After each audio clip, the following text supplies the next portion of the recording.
Okay, so in this problem, it tells us that we have a wheel of 392 newtons in the back of a truck. The truck is moving and it rolls out of the truck. I'm going to go ahead and draw a truck.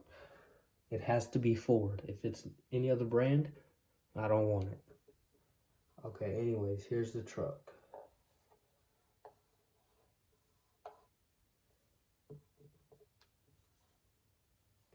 We have tires in the back, but it tells us that one tire rolls out.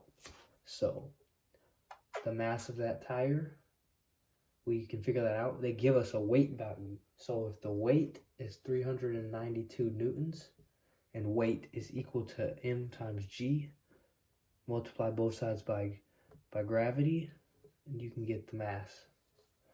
So that's 392 divided by 9.8 is equal to the mass, because the gravities cancel out on the right side. So therefore we're going to get a value of 40 kilograms. So our mass is 40 kilograms. I'm going to go ahead and just write that up here. Okay, next, it tells us that the radius of this wheel is 0.6 meters. And then it also tells us that it rolls off onto the highway. So draw that highway. And then it tells us that it reaches a hill right at the incline of that hill. I'm going to go ahead and draw the tire. This is our initial point. Consider this as the initial time at the base of the hill.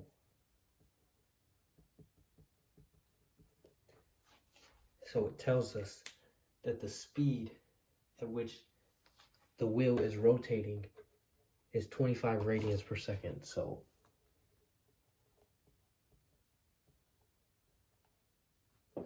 our initial is 25 radians per second. Now it's going to roll up. And then eventually, due to gravity and friction, it tells us there's friction, it's going to reach a maximum height and then roll back down. Okay, so that maximum height is what we're trying to find. They ask us to calculate h. This is the unknown. And we know right at the maximum height that we have a rest moment. So we aren't moving. So our final angular velocity is going to be 0.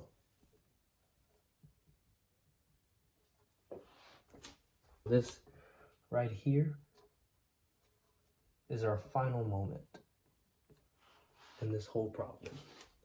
Okay, so now they tell us that its moment of inertia is equal to 0.8 times your mass times your radius squared. So your inertia is 0.8 times 40 kilograms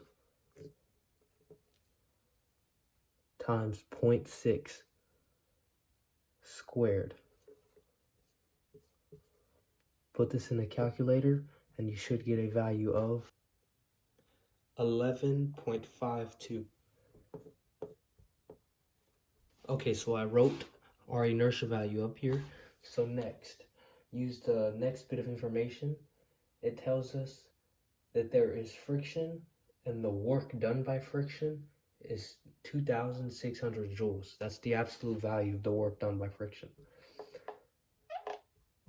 The work done by friction is 2,600 joules.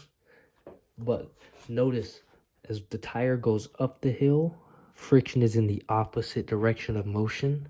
So in this case, we're going to consider downwards the negative motion, so the negative direction. So our work done by friction is really negative. They just gave us the absolute value, but we're making it negative. Okay, so next, using the formula, the work done by other forces, well, the only other force is friction. So using the work done by friction, this is equal to the change in kinetic energy plus the change in potential energy. Okay, so the work done by friction is negative 2,600 joules. So negative 2,600 joules is equal to kinetic energy final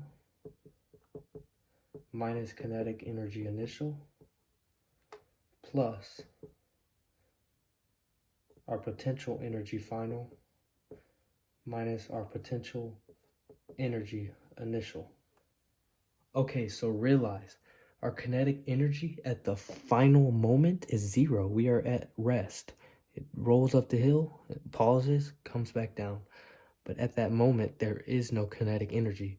So our final kinetic energy, we can just scratch that out.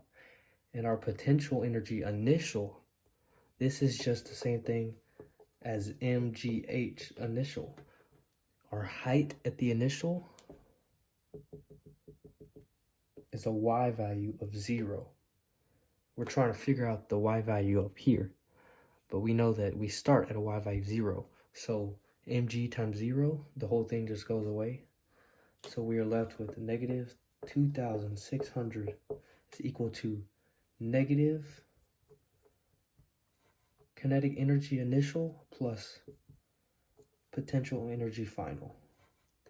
So this is the formula we're going to use. I'm going to go ahead and erase this stuff and write this at the top. Okay, so I wrote that up here. So now, what is our kinetic energy initial? Actually, I'm going to go ahead and multiply both sides by negative 1. That becomes positive. That becomes positive. That becomes negative. That looks a little bit easier to read. Okay, so what is our kinetic energy initial? Well, we just studied in chapter 10 that there's 2 types of kinetic energy dealing with rotational motion. So there's the linear, the fact that it's going in a line straight up the hill, and there's also the rotational, the fact that the tire is spinning up the hill. So we need to consider both kinetic energy rotational and kinetic energy linear or translational. So 2,600 is equal to, I'm going to break it up into its parts. So its first part is the kinetic energy rotational, and that formula is 1/2 I, or inertia, times angular velocity squared. Now we have to consider the other kinetic energy, the translational, and to calculate that, it's just 1/2 mv squared in the center of mass minus mgh, our potential energy. H final, we want the final height. That's what we're trying to calculate. So now, consider this formula.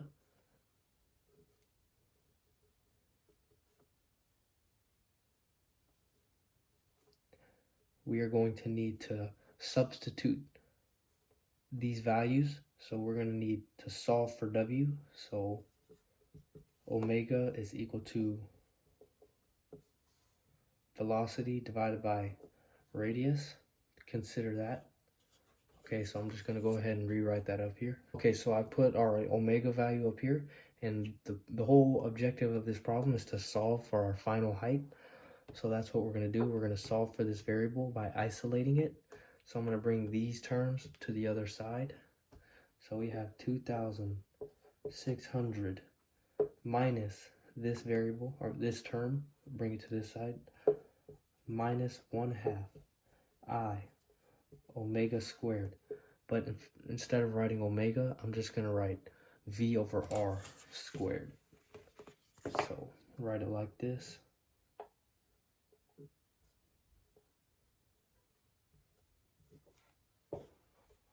V over R, both quantity squared.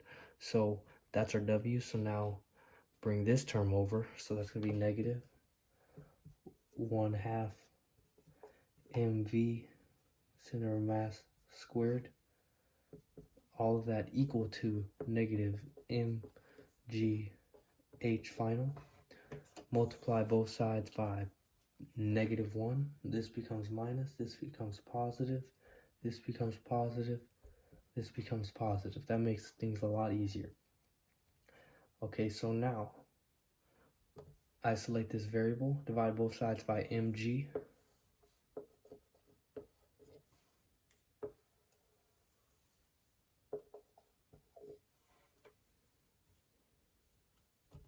This goes away.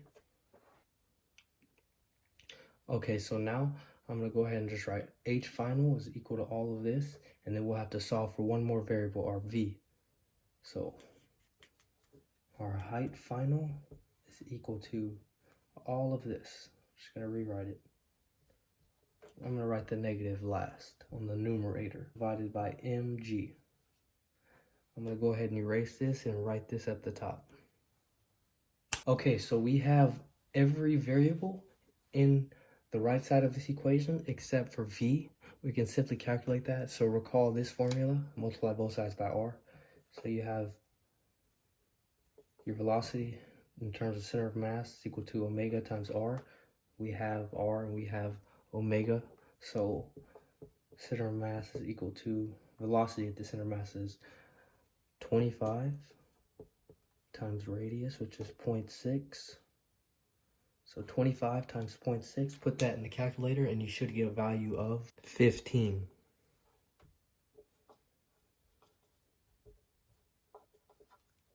Okay, so I'm going to go ahead and erase this. Now that we have all of the variables, now we're just going to start plugging in numbers. So height final is equal to 1/2 times our inertia, 11.52, times our velocity squared, which is 15 squared, over our radius squared, 0.6 squared,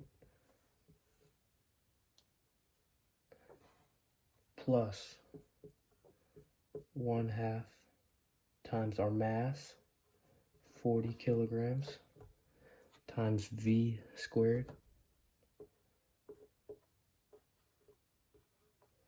minus 2,600, all divided by mass, which is 40, times gravity, mass times 9.8. Put this in the calculator and you should get a value of 14 meters.